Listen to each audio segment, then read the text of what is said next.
প্রিয় শিক্ষার্থীরা সবাই কেমন আছো? আশা করি সবাই অনেক ভালো আছো। আজকে নতুন একটা ভিডিও নিয়ে আসলাম এইচএসসি আইসিটির।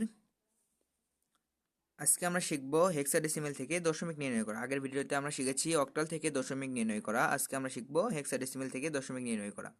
তো আমরা বাইনারি, অক্টাল, হেক্সাডেসিমেল যে কোনো সংখ্যা পদ্ধতি থেকে যদি আমরা দশমিক নিয়ে যাই, সেই সংখ্যা পদ্ধতির বেস দ্বারা গুণ করে যোগ করে পাওয়ার বসিয়ে আমরা দশমিকে আনতে পারবো। তো চলো ভিডিওটি শুরু করা যাক। তো এখানে আমরা হেক্সাডেসিমেল থেকে দশমিক আনবো। তো হেক্সাডেসিমেলের বেজ সংখ্যা হচ্ছে 16। তা আমরা 16 দ্বারা গুণ করে যোগ করব। তো প্রত্যেকটি সংখ্যাকে আমরা 16 দ্বারা গুণ করব। প্রথমে আমরা আছে 9 গুণন 16, তারপর আবার যোগ, তারপর এ মানে আমরা জানি, আচ্ছা পরে আমরা এ মানে লিখবো, এ গুণন 16 যোগ আবার এফ গুণন 16। এখানে দশমিক আছে, এখানে আমরা বড় একটা প্লাস দিব যাতে আমরা বুঝতে পারি যে দশমিকের এই পাশের এগুলো হচ্ছে পূর্ণ সংখ্যা আর এই পাশে এগুলো হচ্ছে ভগ্নাংশ সংখ্যা। আর একটা সংখ্যা আছে সেটা হচ্ছে 8, 8 গুণন 16। তো আমরা গুণ করে যোগ করে দিলাম। এখন আমরা পাওয়ার বসাবো। পাওয়ার বসানোর ক্ষেত্রে আমাদের একটা স্কেল মনে রাখতে হবে। এদিকে এখানে দেখো, এখানে মূল বিন্দু হচ্ছে 0। তো আমরা মূল বিন্দু 0 বসাবো। আমরা পাওয়ার এই যে পূর্ণ সংখ্যা পেলাম না আমরা, দশমিকের বাম পাশে এগুলো হচ্ছে পূর্ণ সংখ্যা, দশমিকের এই পাশে এগুলো হচ্ছে ভগ্নাংশ সংখ্যা। তো দশমিকের বাম পাশে আমরা পূর্ণ সংখ্যা যেগুলো পেলাম সেটার লাস্ট সংখ্যার পাওয়ার হবে 0। লাস্ট সংখ্যার পাওয়ার হবে 0। এটা মনে রাখবা যে দশমিকের বামে হচ্ছে পূর্ণ সংখ্যা, পূর্ণ সংখ্যার শেষ সংখ্যার পাওয়ার হবে 0। 0 তারপরে বাম দিকে বাড়তে থাকবে, তারপরে বাম দিকে পাওয়ার বাড়তে থাকবে, তারপরে আসবে 1, তারপরে আসবে 2, তারপরে আসবে 3, এভাবে বাড়তে থাকবে।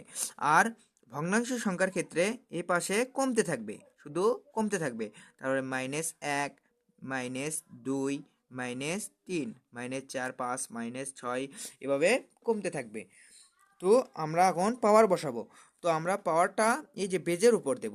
তো আমরা প্রথমেই দেখি আমরা পূর্ণ সংখ্যার শেষ সংখ্যা কি। পূর্ণ সংখ্যার শেষ সংখ্যা হচ্ছে এফ। পূর্ণ সংখ্যার শেষ সংখ্যা হচ্ছে এফ। এফ এর বেজের সাথে যে গুণ হচ্ছে সেই বেজের পর আমরা পাওয়ার দেবো। বেজের পূর্ণ সংখ্যার শেষ সংখ্যার পর পাওয়ার কি থাকবে? 0। তাহলে আমরা 16-র পর 0 দিলাম। তারপরে আস্তে আস্তে কি বাড়তে থাকবে, 1, 2, 3, 4 এভাবে বাড়তে থাকবে। তারপরে আর একটা 0 আছে দ্বিতীয় সংখ্যা, এটা হচ্ছে পাওয়ার হবে 1। পর আমরা 1 দিলাম। তারপরে আছে আর একটা, এর পাওয়ার দিলাম 2। আর যেহেতু নেই তাহলে আমরা 2 পর্যন্তই দিলাম। আর ভগ্নাংশ সংখ্যার ক্ষেত্রে প্রথমে হবে -1, -1, তাহলে আমরা এখানে -1 বসালাম, -1 বসালাম। এখন আমাদের সব কিছু কমপ্লিট। এখন আমাদের ক্যালকুলেশন করলেই উত্তর পেয়ে যাব। দেখো, প্রথমে আমরা পাওয়ারের কাজ করব, তারপরে গুণের কাজ করব, তারপরে যোগের কাজ করব, তাহলে আমরা মান পেয়ে যাব।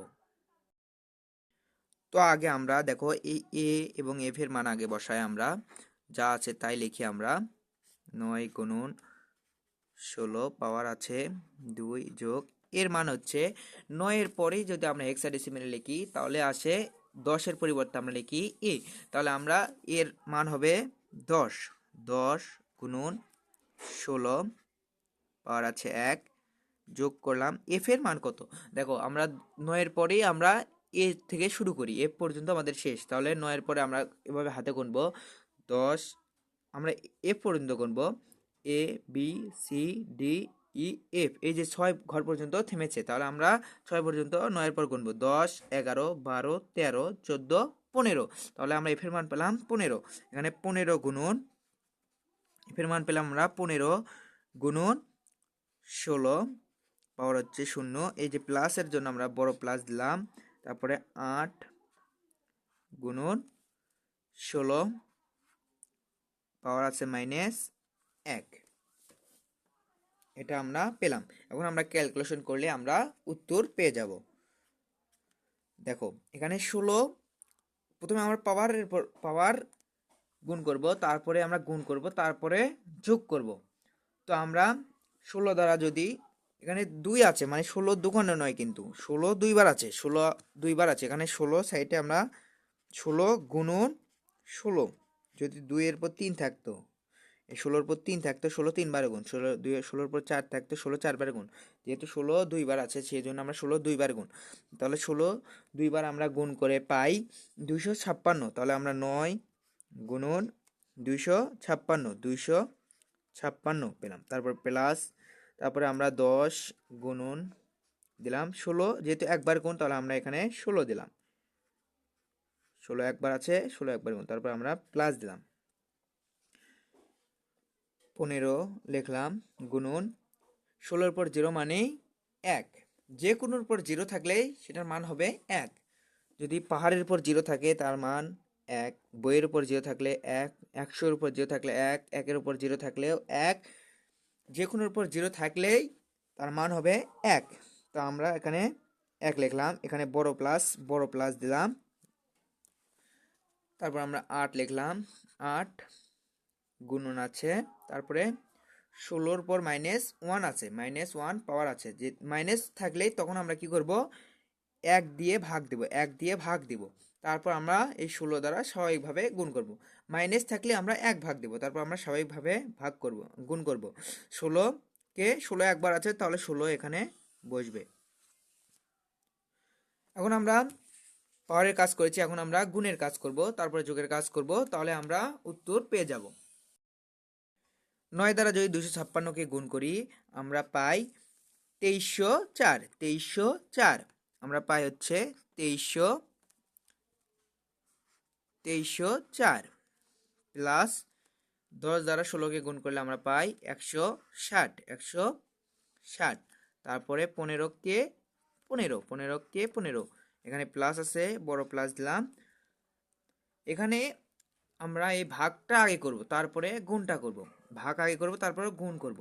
তো আমরা যদি 1/16 দেই তাহলে আমরা পাই 1/16 দিয়ে 8 দিয়ে গুণ দিয়ে আমরা পাই হচ্ছে 0.50।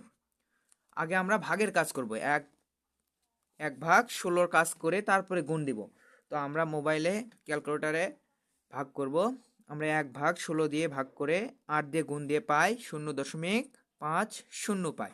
তো এগুলো আমরা এখন যোগ করলে আমরা উত্তর পেয়ে যাব। তো এগুলো আমরা যোগ করলে উত্তর পাই 2479.50। এটাই হচ্ছে উত্তর।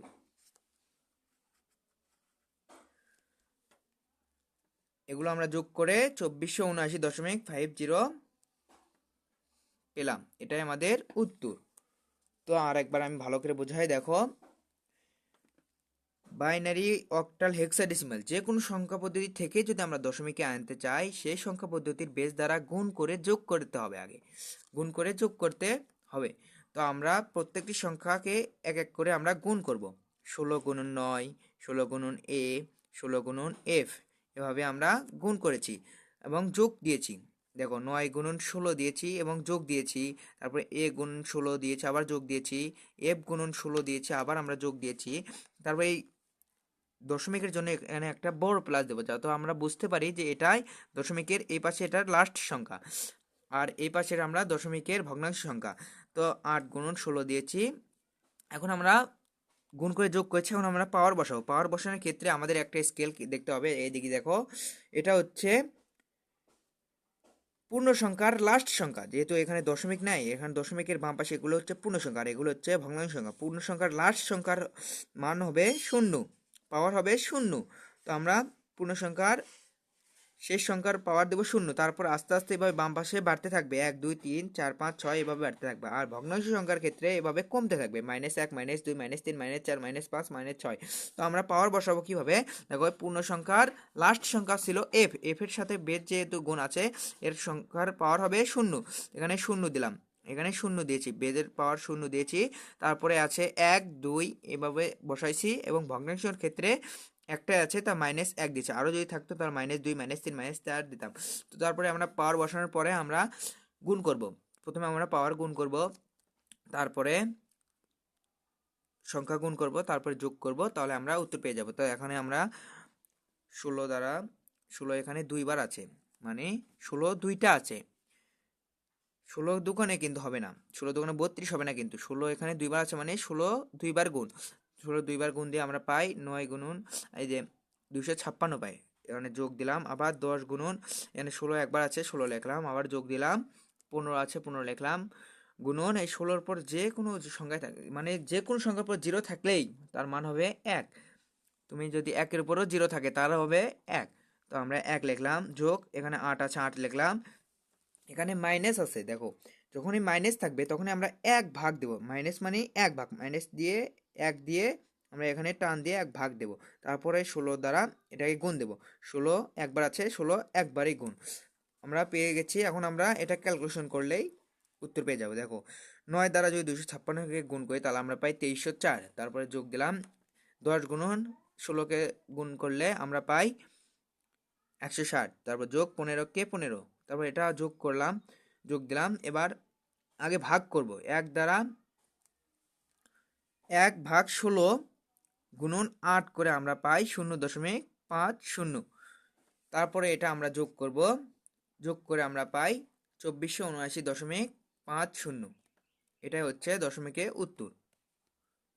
তো যারা বোঝো নাই তারা প্রথম থেকে আবার ভিডিওটা দেখবা, তাহলে বুঝবা। আর ভিডিওটি ভালো লাগলে অবশ্যই চ্যানেলটি সাবস্ক্রাইব করবা।